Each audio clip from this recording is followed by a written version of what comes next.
పరిశుద్ధ నీకు స్తోత్రం ప్రభా. దేవా మరి నీ మాట మాకు చాలు ప్రభా. మా పరిస్థితులు మారడానికి దేవా, మరి మా స్థితిగతులు మారడానికి, మా హృదయం మారడానికి, మేము విజయం పొందుకోవడానికి దేవా కేవలము నీ నోటి మాట ద్వారా సెలవిస్తే చాలు ప్రభా.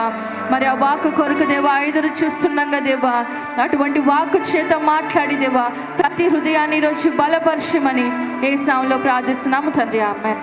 అందరం కూర్చున్నాం. యాకోబు 4వ అధ్యాయము, याकूब की पुस्तक 4 अध्याय 3వ వచనం. 3 वचन. మీరు అడిగినను మీ భోగముల నిమిత్తము వినియోగించుటకై దురుద్దేశంతో అడుగుదురు గనుక మీకేమీయూ దొరుకుటలేదు. చాలండి. హల్లెలూయా. हालेलुया. ఎంతమంది ఎన్నిసార్లు ప్రార్థించినప్పుడు जो कितने सारे लोग ऐसे कितनी सारी बार प्रार्थना करने पर నా ప్రార్థనకు జవాబు రాలేదు, मेरी प्रार्थना का जवाब नहीं आया లేదా है, దేవుడు ఇంకా నా ప్రార్థన ఆలకించలేదు, या खुदा ने अभी मेरी प्रार्थना को नहीं सुना है, నేను దేని నిమిత్తం అయితే ప్రార్థిస్తున్నానో అది ఇంకా జరగట్లేదు, मैं जिस बात के लिए प्रार्थना करूं वो अभी तक नहीं हो रहा है, నేను ఇంకా పొందుకోలేదు, मैंने तो अभी तक पाया नहीं है, ఇన్ని సంవత్సరాల నుంచి ప్రార్థిస్తున్నాను इतने सालों से प्रार्थना कर रहा हूं, కానీ ఇంకా సమస్యలు ఎక్కువనే అవుతున్నాయి కానీ लेकिन समस्याएं तो बढ़ती चली जा रही, लेकिन కానీ ఇంకా ప్రార్థనలకు జవాబు రాలేదనే పరిస్థితిలో ఉన్నారా? अभी तक प्रार्थना का जवाब नहीं मिला, इस तरह की परिस्थिति में है क्या कोई? ఎందుకంటే क्योंकि ఇక్కడ దేవుడు ఏమంటున్నాడు, खुदा क्या कहता है, ప్రార్థించినా కూడా కొందరు పొందుకోలేకపోతున్నారంట. प्रार्थना करने पर भी थोड़े लोग नहीं पा रहे हैं. అక్కడ నేను 2 గంటలు ప్రార్థిస్తున్నాను, 4 గంటలు ప్రార్థిస్తున్నాను, ఉపవాసము చేసి ప్రార్థిస్తున్నాను కానీ ఇంకా జరగలేదు. थोड़े कहते कि अक्का हम 2 घंटे प्रार्थना कर रहे हैं, हम 4 घंटे प्रार्थना कर रहे हैं, हम उपवास रखकर प्रार्थना कर रहे हैं, फिर भी नहीं हो रहा है कहते हैं. ఎందుకు జరగట్లేదంట? क्यों नहीं हो रहा है?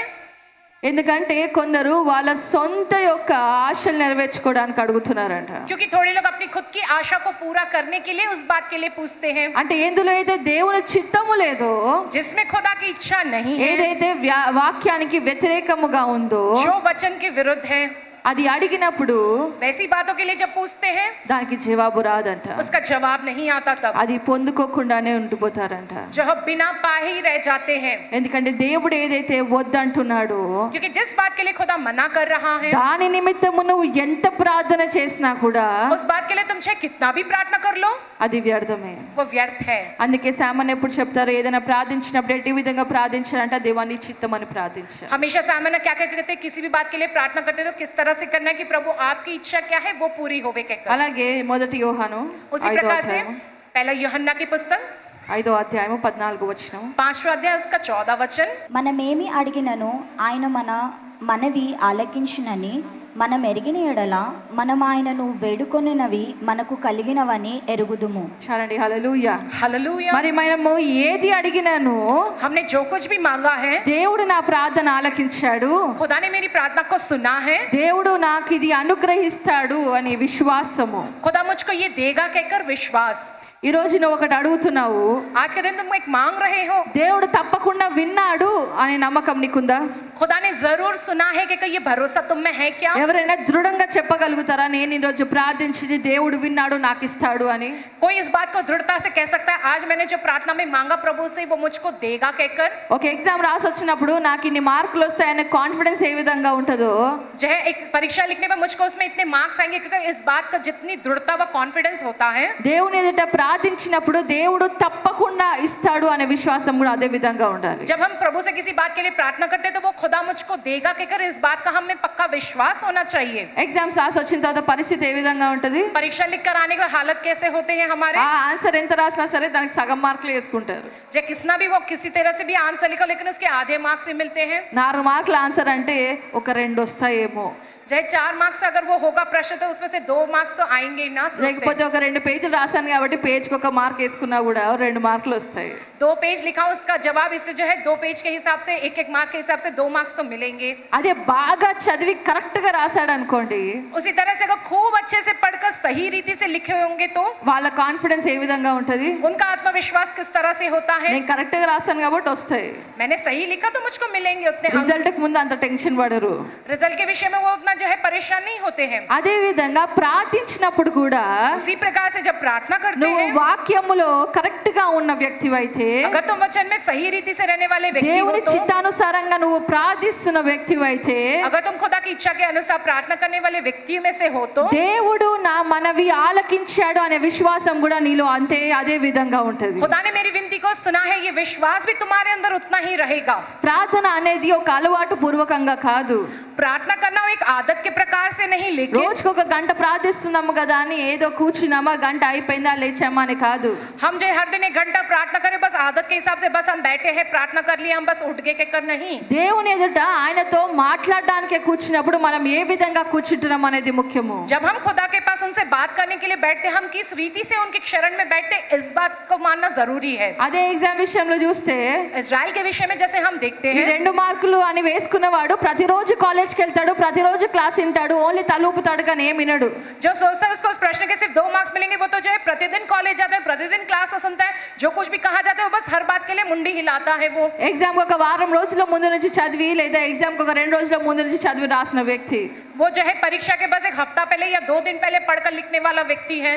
అదే విధంగా ప్రార్థనలో కూడా उसी प्रकार से प्रार्थना में भी ప్రతిరోజు చేస్తున్నామా అంటే చేస్తున్నాం అన్నట్టు కాదు. बस प्रतिदिन कर रहे हैं कि प्रार्थना तो बस हम प्रतिदिन प्रार्थना कर रहे हैं, बिल्कुल इस तरह से नहीं रहना है। దేవుని ఎదుట నువ్వు మ్రోకరించినప్పుడు, जब खुदा के आगे तुम घुटने टेकते हो, ఆయన సన్నిధిలో నువ్వు మ్రోకరించినప్పుడు, जब उनकी उपस्थिति में आप जो घुटने टेकते हो, నేను ఇప్పుడు దేవునితో మాట్లాడుతున్నాను కాబట్టి దేవుడు నా మాటలు వింటాడనే విశ్వాసముతో నువ్వు మ్రోకరించాలి. अब मैं खुदा से बात करने के लिए यहाँ घुटने टेका हूं, इसलिए प्रभु मेरी बात को सुनेगा, इस विश्वास के साथ तुम्हें घुटने टेक कर प्रार्थना करनी है। కాబట్టి इसलिए ఆ విశ్వాసం ఉన్న వారి ప్రార్థన ఏ విధంగా ఉంటదంట, विश्वास से बनने वाली विश्वासियों की प्रार्थना किस तरह से होती है? నేను ప్రార్థించింది దేవుడు నాకు తప్పకుండా ఇస్తాడని నమ్ముతారంట. मैंने जिस बात के लिए प्रार्थना किया है प्रभु ने मुझको जरूर देगा कहकर इस बात का विश्वास के साथ वो प्रार्थना करते हैं। అలాగే మత్తయి సువార్త 21వ అధ్యాయము 22వ వచనము, उसी प्रकार से मत्ती पुस्तक उसका 21वां अध्याय 22वां वचन, మరియు మీరు ప్రార్థన చేయనప్పుడు వేటిని అడుగుదురో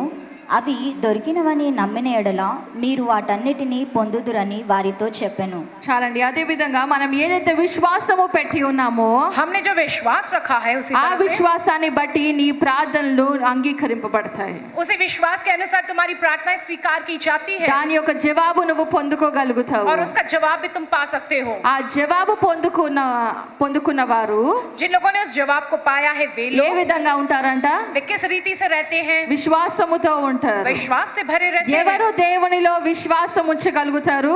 जय वे लोग किस बात में जय खुदा में विश्वास रख पाते हैं? ఎవరు విశ్వాసం ఉంచగలుగుతారు? कौन से लोग जब वो विश्वास रख पाते हैं?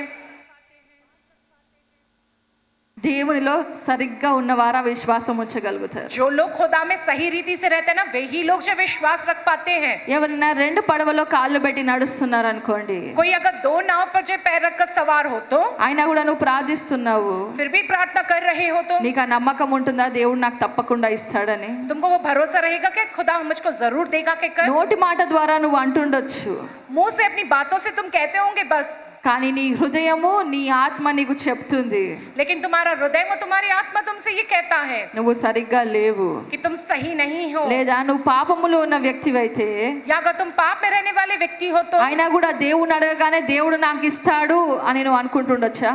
जय खुदा ने कहा ना खुदा मुझको देगा कि कैसा तुम सोचते होगे क्या? ఏదో ఒక చోట నీకు తెలుసు నువ్వు తప్పు చేస్తున్నావు కాబట్టి దేవుడు నీ ప్రార్థన అంగీకరించకపోవచ్చు అని నీకు తెలుసు. कहीं ना कहीं तुम ये जानते कि तुम कोई गलती कर रहे हो, पाप कर रहे हो, इसलिए खुदा तुम्हारी विनती को स्वीकार नहीं करेगा, ये बात तुम भली भांति जानते हो। అదే విధంగా మార్కు సువార్త 11వ అధ్యాయము उसी प्रकार से मरकुस की पुस्तक 11 अध्याय 23 నుంచి 26 వరకు, जो है 23वें वचन से लेकर 26वें वचन तक पढ़ेंगे।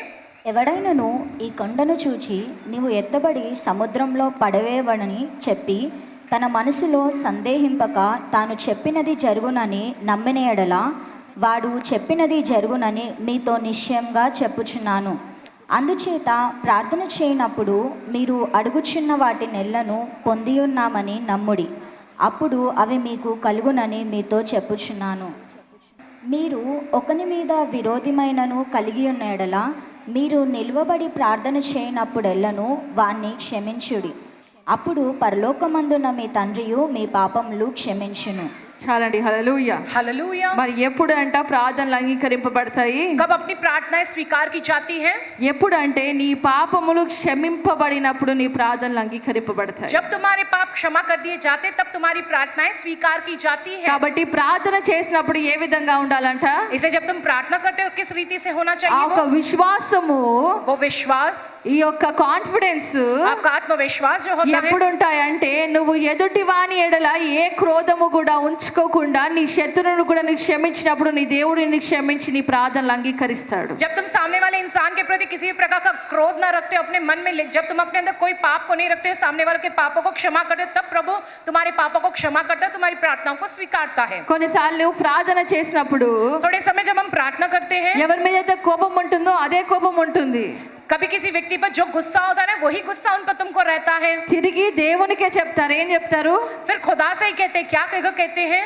వాడికి అట్లా కావాలి, వీడికి ఇట్లా కావాలి, దేవా వీడిని అది చేయ, దేవా వీడిని ఇది చేయని. खुदा इसके संग ऐसा होना, खुदा उसके संग वैसा ना, आप इसके संग ऐसा करो, वो करो, ये करो, कहकर అప్పుడు దేవుడు కూడా మనం చూసి ఇట్లాగే నవ్వుకుంటుండొచ్చు. तब खुदा भी जो आसमान से हमारी ओर देख के ऐसी हंसता होगा, ఏంటమ్మా ఎవరి దగ్గరకు వచ్చి ఏం అడుగుతున్నావు నువ్వని. क्या हो तुम, किसके पास आकर क्या कहकर मांग रही हो? శత్రువుని ప్రేమించమ్మా, శత్రువుని క్షమించమ్మా అంటే శత్రువుకి ఇది కావాలి అది కావాలని అడుగుతున్నావు. शत्रु से प्रेम रखो, शत्रु को क्षमा करो कहकर कहा गया था, तो शत्रु के विषय में कहते कि उसके संग ऐसा होना चाहिए, उसके संग वैसा होना कहकर। కాబట్టి ఏ విధంగా ఉండాలంట?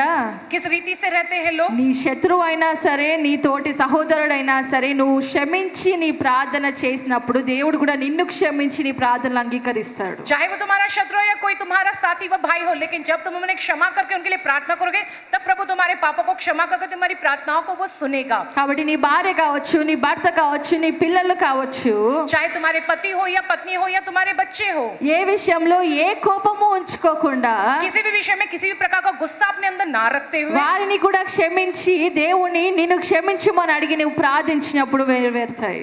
जब तुम जो उनको क्षमा करोगे और खुदा से जो अपनी गलतियों के लिए माफी मांगोगे ना, तभी तुम्हारी प्रार्थनाएं स्वीकार की जाएगी।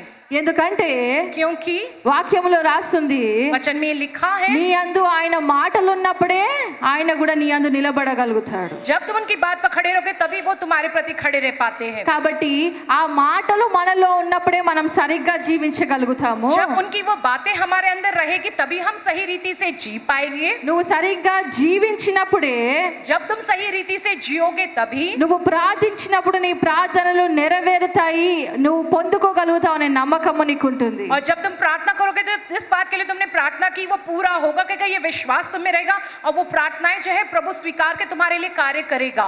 కాబట్టి इसलिए అటువంటి వారు ऐसे लोग మరి మన బైబిల్లో కూడా చూస్తాము. बाइबल में भी हम ये देखते हैं నేను ప్రార్థించినప్పుడు నా ప్రార్థనలు అంగీకరింపబడతాయి అని. कि जब मैं प्रार्थना करूंगा तो मेरी प्रार्थनाएं स्वीकार की जाएगी। ఎలా అంగీకరింపబడతాయి? कैसे स्वीकार की जाएगी?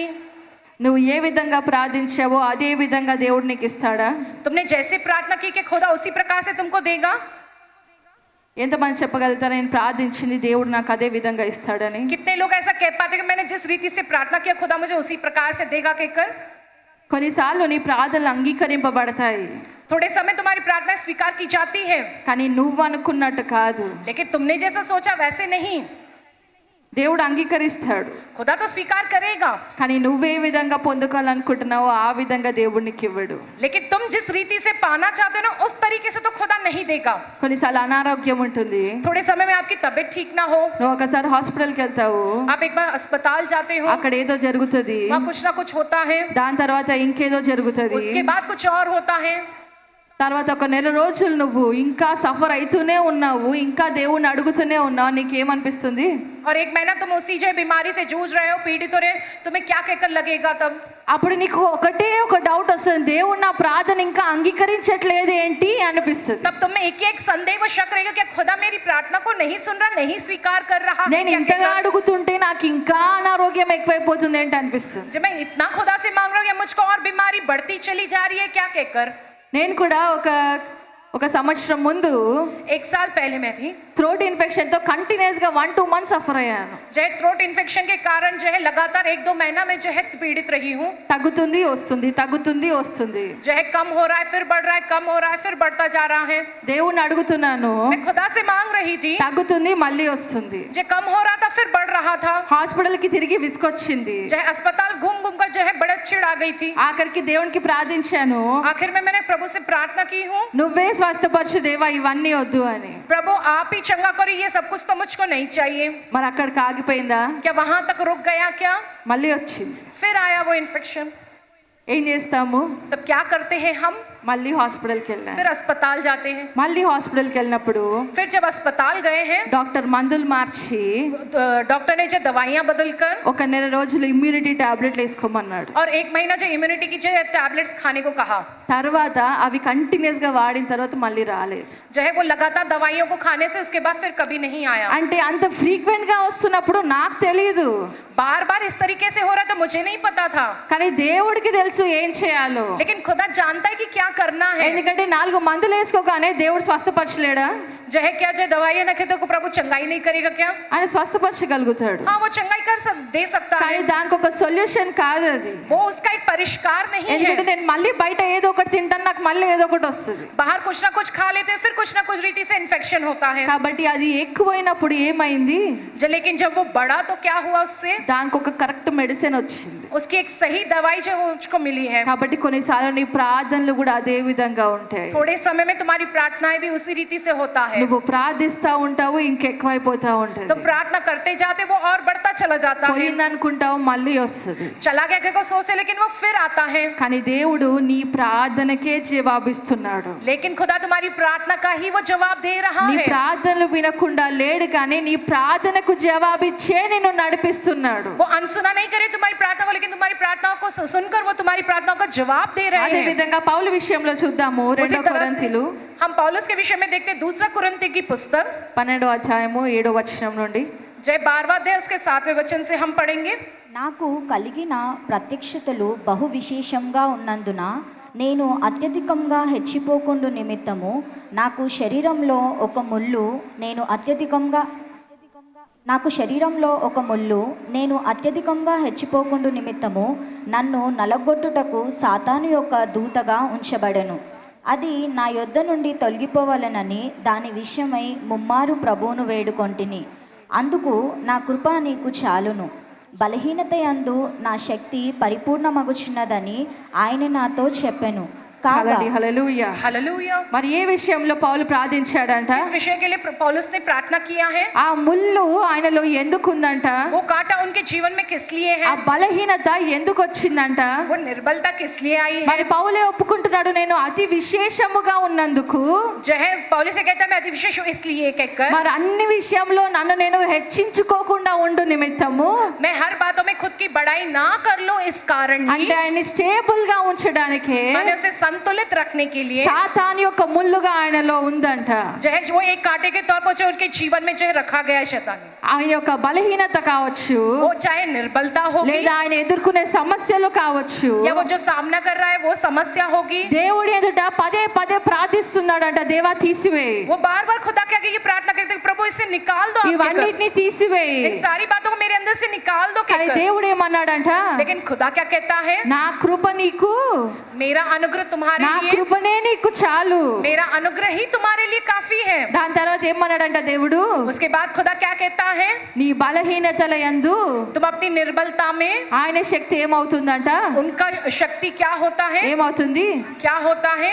ఆయన శక్తి అత్యధికం అవుతుందంట. उनका शक्ति जो है और अत्यधिक होता है. కాబట్టి నువ్వు ఎప్పుడైతే శ్రమల్లో ఉంటావో, నువ్వు ఎప్పుడైతే బలహీన పడతావో, నువ్వు దేవుని మీద ఎక్కువ ఆధారపడతావు. जब हम जो है श्रमा माने दुख में होते हैं, जब निर्बल होते हैं, हम सबसे ज्यादा खुदा पर ही आधारित रहते हैं. ఇక్కడ ఎవరు మహిమ పొందుకుంటున్నారు? यहाँ पर कौन महिमा पाते हैं? అదే పౌలుకి అన్ని మంచిగా ఉండుంటే ఏమయ్యేది? अगर पौलुस में सब कुछ अच्छा व सही रहा होता तो क्या रहता था? ఇక్కడ ఆయనే రాశాడు, నన్ను నేను అత్యధికముగా హెచ్చించుకోకుండు నిమిత్తము. यहाँ पर पौलुस ये लिखते हैं अपने आप के विषय में कि मैं अपने आप को अत्यधिक रीति से ऊंचा जाए ना बढ़ाऊं इस कारण ही ఇక నా అంతటి వారు లేరు అనుకోకుండా मेरे जितना कोई नहीं है यहाँ ऐसा कहकर वो ना समझे इसलिए దేవుడు ఒక చిన్న ములుని खुदा ने एक छोटे से जो है कांटे को ఉండనిచ్చాడంట. रहने दिया उसके जीवन में, కానీ వదిలేశాడా? लेकिन क्या छोड़ दिया उसको నువ్వు खुदा ने? భరించు అన్నాడా? कहा कि तुम इससे सहोगे का कहा కానీ क्या? ఏమన్నాడంటే నా కృప ద్వారా నేను నిన్ను నడిపిస్తాను, कहता है खुदा अपने अनुग्रह के द्वारा मैं तुमको चलाऊंगा, ఎందుకంటే ఆయన మహింపరచుకోవడానికి. क्योंकि वो खुदा अपने आप को जो है महिमा वो पाने के लिए. కాబట్టి నువ్వు కూడా కొన్నిసార్లు పదే ప్రార్థిస్తుండొచ్చు, थोड़े समय आप पीछे बार बार जो किसी बात के लिए प्रार्थना करते కానీ हो, దేవుడు నీకున్న దాన్ని బట్టి దేవుడు నిన్ను మారుస్తున్నాడు. लेकिन तुम्हारे पास जो है उस कारण खुदा तुमको बदलता है, ఆయన మహింపరచుకుంటున్నాడు. वह अपने आप को महिमा देते हैं. అలాగే उसी तरह से దానియేలు 3వ అధ్యాయము दानियेल की पुस्तक 3रा अध्याय 12 నుంచి 14 వచనాలు 12 वचन से लेकर 14 वचन तक पढ़ेंगे. రాజు తాము శద్రకు మేషకు అబేద్నెగో అను ముగ్గురు యూదులను బబులోను దేశంలోని రాచకార్యములు విచారించుటకు నియమించితిరి. ఆ మనుషులు తమరి ఆజ్ఞను లక్ష్యపెట్టలేదు, తమరి దేవతలను పూజించుటలేదు, తమరు నిలువబెట్టించిన బంగారు ప్రతిమకు నమస్కరించుటయే లేదు అనిరి. అందుకు నెబుకద్నెజరు అత్యాగ్రహమును రౌద్రమును గలవాడై శద్రకును మేషకును అబేద్నెగోను పట్టుకొని రండని ఆజ్ఞ ఇయ్యగా వారు ఆ మనుషులను పట్టుకొని రాజు సన్నిధికి తీసుకొని వచ్చిరి. అంతటా నెబుకద్నెజరు వారితో ఇట్లనెను, శద్రకు మేషకు అబేద్నెగో, మీరు నా దేవతను పూజించుటలేదనియు నేను నిలవబెట్టించిన బంగారు ప్రతిమకు నమస్కరించుటలేదనియు నాకు వినబడినది. అది నిజమా? బాకాను పిల్లగ్రోవిని పెద్ద వీణను సంఫోనియును విపచింకను సకల విధములగు వాద్యధ్వములను మీరు విను సమయంలో సాగిలపడి నేను చేయించిన ప్రతిమకు నమస్కరించుటకు సిద్ధంగా ఉండిన ఎడల సరే, మీరు నమస్కరింపని ఎడల తక్షణమే మండుచున్న వేడిమి గల అగ్నిగుండంలో మీరు వేయబడుదురు. చాలండి. హల్లెలూయా. हालेलुया. మరి ఇక్కడ శద్రక్ మేషక్ అబేద్నెగో ఏ పరిస్థితిలో ఉన్నారు? यहाँ पर शद्रक मेशक अबेदनगो किस परिस्थिति में है वे लोग? మరి రాజు నెబుకద్నెజరు ఒక ప్రతిమ నిలబెట్టి ఈ ప్రతిమకే పూజించాలి, ప్రతిమకే ప్రార్థించాలి అన్నప్పుడు जब राजा नेबुकदनेस्सर जो वहां एक प्रतिमा रखवाता है, सबसे कहते हैं वो उसको दंडवत करे, वह उसकी पूजा करे, వారు లోబడలేదు. वे उसके कहना नहीं माने ఏ हैं. దేవునైతే వాళ్ళు సేవిస్తున్నారో ఆ దేవునికే వారు ప్రార్థిస్తూ जिस खुदा की वह सेवा करते हैं, उसी खुदा से वे प्रार्थना करते ఆ हुए, యెహోవాకే ప్రార్థిస్తూ उस यहोवा से ही प्रार्थना करते हुए మరి వారు ప్రార్థిస్తున్నారు కదా. वे तो प्रार्थना कर रहे हैं ఆ ना. ఒక చట్టం వచ్చినప్పుడు వారు ఏమని ప్రార్థిస్తుండొచ్చు? जब वो कानून आएगा तो वे क्या कहकर प्रार्थना कर रहे होंगे? ఏమని ప్రార్థిస్తుండొచ్చు? क्या कहकर वे प्रार्थना कर रहे होंगे? तब చట్టాన్ని మార్చమని ప్రార్థిస్తుండొచ్చు. जो है उस कानून को बदल दो खुदा कहकर प्रार्थना करते होंगे ना. वो ఇక్కడ వారు ఏం ప్రార్థించారని రాసలేదు, కానీ यहाँ पर वे लोगों ने क्या कहकर प्रार्थना की, ये बात नहीं लिखी गई అటువంటి है. పరిస్థితిలో నువ్వు ఉంటే నువ్వు ఏమని ప్రార్థిస్తావు? वैसी परिस्थिति में अगर तुम रहोगे तो तुम क्या कहकर प्रार्थना करोगे? ఈ చట్టాన్ని మార్చు ప్రభువా, कि खुदा इस कानून का बदल दो, వీటన్నిటిని తొలగించి इन सारी बातों को दूर करो నీ प्रभु. బిడ్డలను సర్వ సత్యంలోకి నడిపించని ప్రార్థిస్తామా? आपके बच्चों को आप सर्व सत्य में चलाओ कहकर प्रार्थना करोगे ना. వారు కూడా అదే ప్రార్థించిండొచ్చు, वे भी शायद वही कहकर प्रार्थना किए కానీ होंगे. ఇక్కడ ఏం జరిగింది? लेकिन क्या हुआ है? తిరిగి రాజు ఎదుట నిలబడ్డారు. फिर वे जो राजा के आगे खड़े हुए हैं. మరి రాజు ఎదుట నిలబడ్డప్పుడు जब वे राजा के आगे खड़े हुए हैं, ఇదిగో ఈ యొక్క యూదులు देखो ये यहूदी, నువ్వు ఏదైతే చట్టము పెట్టావో దాన్ని పాటించటం లేదు, आपने जो कानून रखा हुआ है उसका पालन नहीं कर रहे నువ్వు हैं, कहा ఏదైతే गया. చెప్పావో దానికి లోబడడం లేదు, आपने जो कहा हुआ है उसका कहना नहीं मान रहे हैं, వీరిని कहा गया. తీసుకెళ్లి అగ్నిగుండంలో పడేయాలి. जे इन्हें ले जाकर उस आग के कुएं में डाल देना चाहिए. తిరిగి మరి ఏం జరిగిందంట? फिर वहां पर क्या कहकर हुआ వారు है? దేని గురించి అయితే ప్రార్థిస్తున్నారో वो जिस बात के लिए प्रार्थना करते हैं, దానికే వాళ్ళు తిరిగి జవాబిచ్చే విధంగా నిలబడ్డారు. उसी बात को वो फिर जवाब देने वाले व्यक्ति के समान खड़े ఒక हुए हैं. శిక్షకి లోబడే విధంగా వారు నిలబడ్డారు. वे उस सजा के आगे झुके इस तरह से वे जो खड़े हुए हैं. అప్పుడు నిలబడ్డప్పుడు నెబుకద్నెజరు అడిగాడు, तब नेबुकदनेस्सर ये पूछता है उनको, మరి నీకు ఒక అవకాశం ఇస్తాను, లోబడతావా? मैं तुमको एक मौका दूंगा, क्या तुम मेरे आगे झुक जाओगे, कहना मानोगे? లేకపోతే అగ్నిగుండంలో పడేస్తాము. लेదంటే आग के कुएं में डाल दिया जाएगा. దానికి లోబడ్డారా? क्या वे उसके बाद के आगे कहना లోబడలేదు, కానీ माने? ధైర్యంగా చెప్పారు. वे लोग जो है उनके कहने के आगे अनुसार नहीं झुके, लेकिन हिम्मत से वे लोगों ने कहा, ఓ నెబుకద్నెజరు, हे नेबुकदनेस्सर. అంతవరకు రాజా అని మాట్లాడిన వారు तब तक राजा कहकर उससे कहने वाले ఇప్పుడు ఏం अब చెప్తున్నారంట? क्या कहते हैं उससे, ఓ నెబుకద్నెజరు, మేము లోబడము. हे नेबुकदनेस्सर, हम तेरी बात का कहना नहीं मानेंगे. ఎందుకు? किस लिए? ఏదైతే వారు ప్రార్థిస్తున్నారో, जिस बात के लिए वे प्रार्थना कर रहे हैं, ఏ దేవుని అందైతే వాళ్ళు నిలబడ్డారో, जिस खुदा के अनुसार वे चल रहे हैं, ఆ నమ్మకాన్ని బట్టి, उस भरोसे के ఆ कारण, విశ్వాసాన్ని బట్టి उस विश्वास के कारण రాజు ఎదుట ఆ పరిస్థితిలో కూడా నిలబడ్డారు. राजा के आगे उस परिस्थिति में भी वे डट कर खड़े रहे. ఏమని మాట్లాడారంటే, क्या कहकर कहा है वे लोगों మా ने? దేవుడు సమర్థుడు, मेरा खुदा सामर्थी है, నన్ను విడిపింపగల దేవుడు నాకున్నాడు. हमको छुड़ाने वाला खुदा है हमारे लिए. అప్పుడు తిరిగి చదవండి. फिर से पढ़िएगा उसे.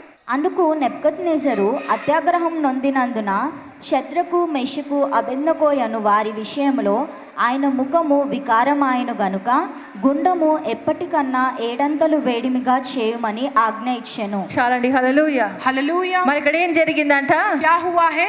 మా దేవుడు మమ్మల్ని రక్షించగల దేవుడు అని చెప్పినందుకు, हमारा खुदा हमें वो बचा सकता है कहने के నీ कारण, చేతిలో నుండి కూడా మమ్మల్ని దేవుడు విడిపించగలుగుతాడు అని ధైర్యముగా చెప్పగలుగుతున్నారు. हमारे हाथों से खुदा हमको बचा सकता है कि हिम्मत के साथ वे लोग इस बात को कहते हैं उससे. ఒకవేళ విడిపించకపోయినా సరే, अगर वो हमको ना भी छुड़ाए तो भी ठीक है, కానీ మేము లోబడమన్నారు. लेकिन हम तुम्हारा कहना नहीं వారి मानेंगे. విశ్వాసాన్ని బట్టి, उनके विश्वास के వారి कारण, యొక్క నమ్మకాన్ని బట్టి उनके भरोसे के कारण ఏం జరిగింది? क्या हुआ है वहां पे? దేవుడు విడిపించేశాడా? खुदा ने उन्हें छुड़ा दिया क्या? అక్కడ రాజు విడిచిపెట్టేశాడా? बाबा राजा ने उनको छोड़ दिया क्या? కానీ రాజు ఏం చేశాడంట? लेकिन राजा ने क्या किया? ఆ మంటను 7 పెంచాడంట. उस आग को और 7 गुना बढ़वाया है. 7 పెంచాడట. 7 गुना उस आग को बढ़ाया है. వీళ్ళని కట్టి అందులో పడేసేప్పుడు जब इन्हें बांधकर उस आग में डाला जा रहा था, ఆ ఒక్క మంటకి ఆ వాళ్ళు కూడా కాలిపోయారంట. उस आग के जो है कारण जो वे लोग जो डालने वाले लोग ही जल गए हैं.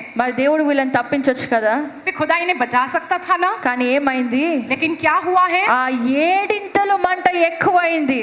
7 गुना आग जो है और बढ़ गई है वहां पर. కొన్నిసార్లు నీ పరిస్థితులు కూడా అదే విధంగా దేవుడు నిన్ను నడిపిస్తాడు. उसी तरह से जो तुम्हारी परिस्थिति में खुदा भी उसी तरह से चलाता है. ఇక నా వల్ల కాదు ప్రభు అనుకునే విధంగా జరుగుతుంది. जो अब मुझसे ये नहीं हो पाएगा प्रभु ऐसा कहने की नौबत आ जाएगी प्रभु से. కొన్నిసార్లు నీకు నా అనారోగ్యము కూడా थोड़े समय में आपकी जो बीमारी जो हो, నిన్ను దేవుడు సరైన వైపు నడిపించడానికి जो खुदा तुम्हें सही मार्ग पर चलाने के ఇదే लिए ही విధంగా దేవుడు నడిపిస్తాడు.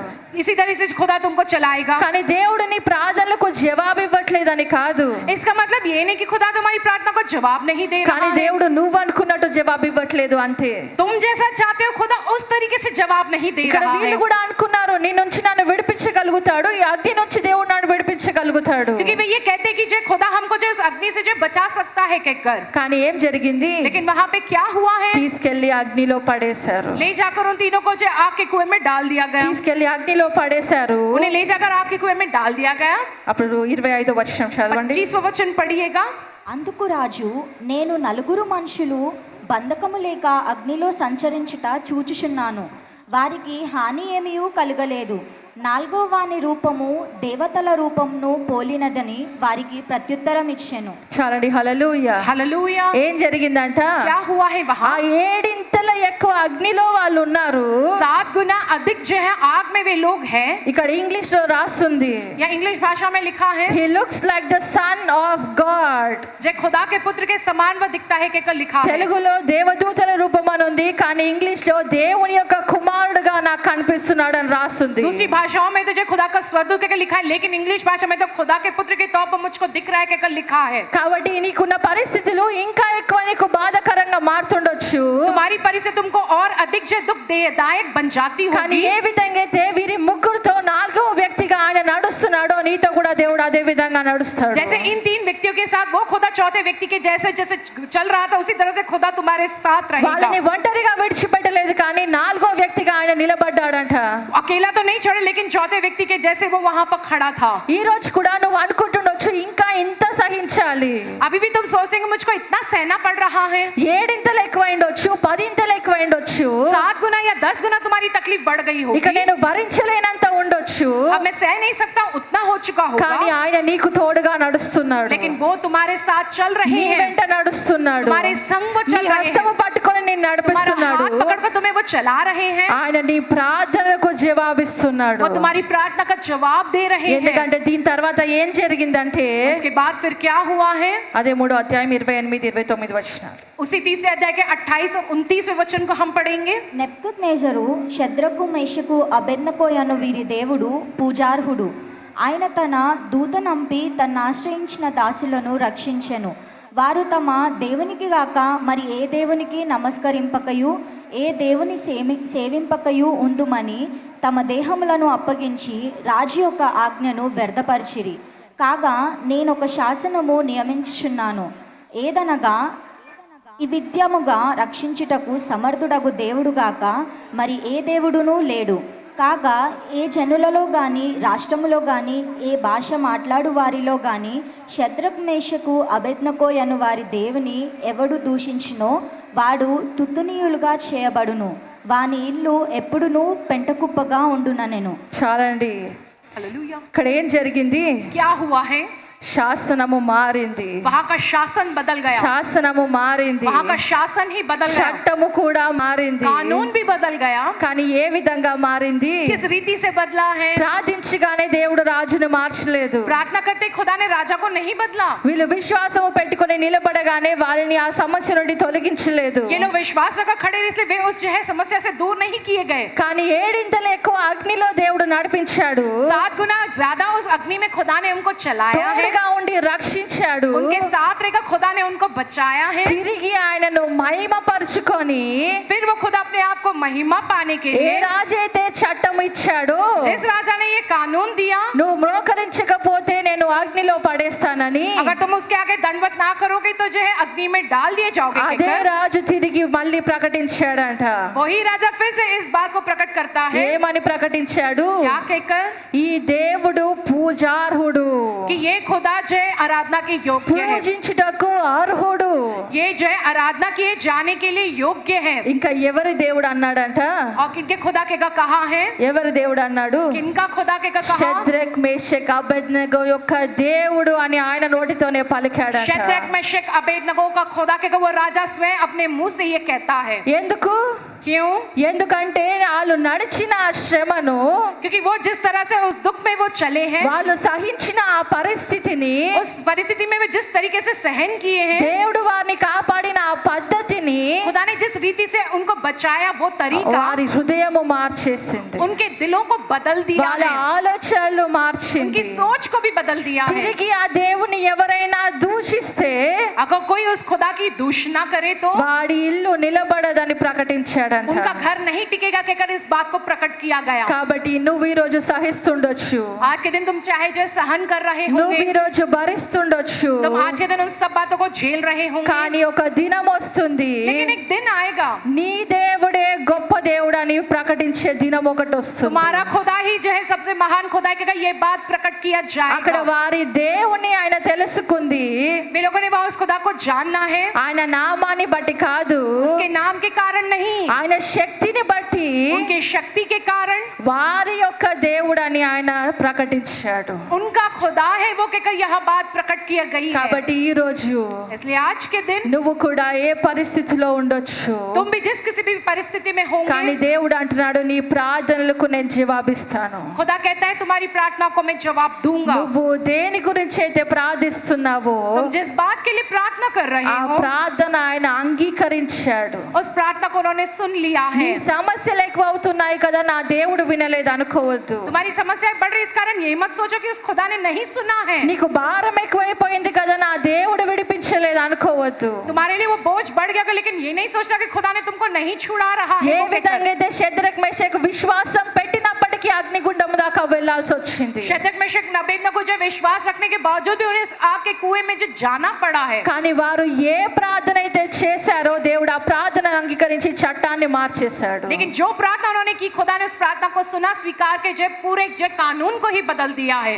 కాబట్టి इसलिए నీ పరిస్థితులు కూడా మారుతాయి. तुम्हारी परिस्थितियां भी बदलेगी. ఎందుకు మారుతాయి? क्यों बदलेगी? నీ విశ్వాసాన్ని బట్టి మారుతాయి. तुम्हारे विश्वास के कारण वो बदलेगा. నీకున్న నమ్మకాన్ని బట్టి మారుతాయి. तुम्हारे अंदर जो भरोसा है ना, उसके कारण ఎందుకంటే होगा. ఆయన యందు నమ్మకం ఉంచిన వారు ఏ రోజు కూడా సిగ్గునొందరు. जो कोई उस पर भरोसा विश्वास करे कभी भी लज्जित ना होगा. నీ యొక్క విశ్వాసము तुम्हारा विश्वास నీకు విజయమునే ఇస్తుంది. वो तुमको जीत ही दिलाएगा. కాబట్టి నీకు ఏడంతల అగ్ని వలె ఉండొచ్చు, वो चाहे 7 गुना अग्नि के समान होगा, కానీ దేవుడు శాసనంని మార్చబోతున్నాడు. लेकिन खुदा शासनों को बदलने वाला దేవుడు है. చట్టాన్ని మారుస్తాడు. खुदा कानून को ही बदल देगा. దేవుడు నీ దేవుడిగా నిలబడతాడంట. वो खुदा तुम्हारे खुदा के तौर पर खड़ा रहेगा. అక్కడ వారి దేవుడిగా నిలబడ్డ దేవుడు రేపు నీ దేవుడిగా నిలబడతాడు. जिस प्रकार से उनके खुदा के तौर पर वो खुदा खड़ा रहा, उसी तरह से तुम्हारे खुदा के तौर पर वो खुदा खड़ा रहेगा. కాబట్టి ఇప్పటికి చింతిస్తామా? जय क्या हम चिंता करेंगे अब से? ఈ రోజు సమస్యలు ఎక్కువ అవుతున్నాయని బాధపడతావా? आज के दिन समस्या बढ़ रही है, क्या दुखी होंगे क्या? కానీ ఏం చెప్తావు? लेकिन क्या कहोगे तुम? నీ హృదయాన్ని నువ్వు బలపరుచుకో. अपने हृदय को बलवान करो. తిరిగి అపవాదికి చెప్పు. फिर से तुम उस शैतान से ये कहो. ఏ విధంగా అయితే షద్రక్ మేషక్ అబేద్నెగో రాజు ఎదుట నిలబడి ధైర్యముగా చెప్పగలిగారు, जैसे शद्रक मेशक अबेदनगो उस राजा के आगे खड़े होकर हिम्मत से वे कह पाए हैं, అట్టి ధైర్యముతో చెప్పు. ऐसे हिम्मत के साथ कहो. వారు ఏమని మాట్లాడారు? वे लोगों ने क्या कहकर कहा है? ఓ నెబుకద్నెజరు, हे नेबुकदनेस्सर, నా దేవుడు విడిపించగల దేవుడు, हमारा जो खुदा है वो हमें छुड़ा सकता నా है. దేవుడు సమర్థుడు. हमारा खुदा सामर्थी అదే है. విధంగా చెప్పు అపవాది, उसी तरह से कहो, हे शैतान, నా దేవుడు శక్తిగల దేవుడు, मेरा खुदा शक्तिशाली है. నా దేవుడు విజయమునిచ్చే దేవుడు. मेरा खुदा जीत देने वाला खुदा है. ఒక రోజు నా దేవుడిగా నిలబడబోతున్నాడు. वो एक दिन मेरे खुदा के तौर पर खड़े रहने वाला है. కాబట్టి అట్టి విశ్వాసముతో ప్రార్థించు. वैसे विश्वास के साथ प्रार्थना అట్టి करो. విజయము పొందుకుంటావని ప్రార్థించు. ऐसी जीत को तुम पाओगे कि कब प्रार्थना करो. అన్నిటికన్నా ఎక్కువ ఏముండాలి? सबसे ज्यादा क्या होना चाहिए? ఆశ ఉండాలి. आशा होनी चाहिए ఆశ तुम्हें. లేని ఆత్మను దేవుడు ఏమి చేయలేడు. बिना आशा की आत्माओं का खुदा कुछ नहीं कर सकता. అందుకే దేవుడు నేను ఎప్పుడు చెప్తాను, ఎవరు అడిగినా దేవుని పెద్దదే అడగాలి. इसलिए मैं कभी भी ये कहती हूँ, खुदा से तुम्हें जो कुछ भी मांगना है ना, बड़ी चीजें मांगो तुम, ఎందుకంటే నా దేవుడు సమర్థుడు क्योंकि కాబట్టి. मेरा खुदा सामर्थी है. इसलिए ఎవరి దేవుడు? किसका खुदा? ఎవరి దేవుడు? किसका खुदा? ఎవరి దేవుడు? किसका खुदा నీ है वो? పక్కలో కార్యం చేశాడు కాబట్టి వారి దేవుడా? जो तुम्हारे पास बैठे इंसान के जीवन में कार्य करेगा, इसके कर उनका खुदा क्या? నీ పక్కింటోళ్ళు ఇల్లు కట్టుకున్నారు కాబట్టి వారి దేవుడా? तुम्हारे पड़ोसी ने घर बना लिया इसलिए कहकर क्या उनका खुदा है वो? కానీ ఎవరి దేవుడు? लेकिन किसका खुदा है वो? నీ దేవుడు నీకు కార్యము చేస్తాడు. तुम्हारा खुदा वो तुम्हारे लिए कार्य करेगा. నీ తండ్రి నీ కొరకు దిగొచ్చాడు కాబట్టి, तुम्हारा पिता तुम्हारे लिए वो उतर कर आया है, నీ इसलिए తండ్రి నీ మొరను ఆలకించాడు కాబట్టి तुम्हारे पिता ने तुम्हारी विनती को सुना है. इसलिए ఈ రోజు ఏమని ప్రార్థిస్తావు? इसके आज के दिन क्या कहकर प्रार्थना करोगे? అబ్బా తండ్రి అని ప్రార్థిస్తావు. अब्बा मेरे पिता कहकर तुम प्रार्थना करते हो. ఈ లోకంలో ఉన్న నీ తల్లిదండ్రులు నీకేమి ఇవ్వకపోవచ్చు, चाहे इस दुनिया के माता पिता तुम्हें कुछ ना दे, కానీ నీ పరలోకపు తండ్రి నీ కోసము సమస్తము సమకూర్చాడు. लेकिन स्वर्ग में मौजूद तुम्हारे पिता ने तुम्हारे लिए सारी बातों का इंतजाम करके तुमको दे అపవాదిని रखा है. త్రొక్కే శక్తిని నీకు ఇచ్చాడు. शैतान को कुचलने का वो शक्ति तुमको दिया है. ఆయన సమస్తము సహించి उन्होंने सारी बातों को सहन करके నువ్వు ఏది భరించాల్సిన అవసరం లేదని చెప్పిన దేవుడు. तुम्हें किसी भी बातों का जो बोझ को जो उठाना सहन ना करना है, कि अगर वो कहते हैं నేను तुमसे నీ కోసం అన్నిటికీ వెల చెల్లించాను కాబట్టి నువ్వు ఏం చేయాల్సిన అవసరం లేదు. सारी बातों का कीमत मैंने चुकाया है, इसलिए तुम्हें कुछ करने की जरूरत नहीं है, कहता है కేవలము खुदा. ఆయనకు నీ నీతిగల జీవితము నీ హృదయము మాత్రమే కావాలి. सिर्फ और सिर्फ इस खुदा को तुम्हारी ओर से तुम्हारा जो धार्मिकता से भरा हुआ जीवन और तुम्हारा हृदय उनको चाहिए. కాబట్టి దేవుడు మిమ్మల్ని అందరినీ అట్టి ఆశీర్వాదం ఇచ్చి దీవించును గాక. खुदा उस प्रकार की आशीष तुम सबको देवे. దేవుని స్తుతించి ఆయన గొప్ప మాటలతో మనల్ని ఆదరించిన దేవుడు కాబట్టి తిరిగి నీ ప్రార్థనలు ఏ విధంగా దేవుడు అంగీకరిస్తాడో ఈరోజు దేవునికి అప్పచెప్పి వెళ్ళు. ఎందుకంటే దేవా ఇది నీ చిత్తము, మరి ఏ విధంగా అంగీకరిస్తావో ప్రభువా, కానీ నా ప్రార్థన అంగీకరించావని విశ్వాసముతో తిరిగి వెళ్దాము. పరిశుద్ధురానికి స్తోత్రం ప్రభువా. దేవా మా ప్రార్థన అంగీకరించి ఉన్నామని ఈరోజు నమ్ముతున్నాం ప్రభువా. మేమనుకున్నట్టు కాదు ప్రభువా, నువ్వు అనుకున్నట్టు నెరవేర్చి ఉన్నావని నమ్ముతున్నాం ప్రభువా. విశ్వాసముతో నిలబడి ఉన్నాం ప్రభువా.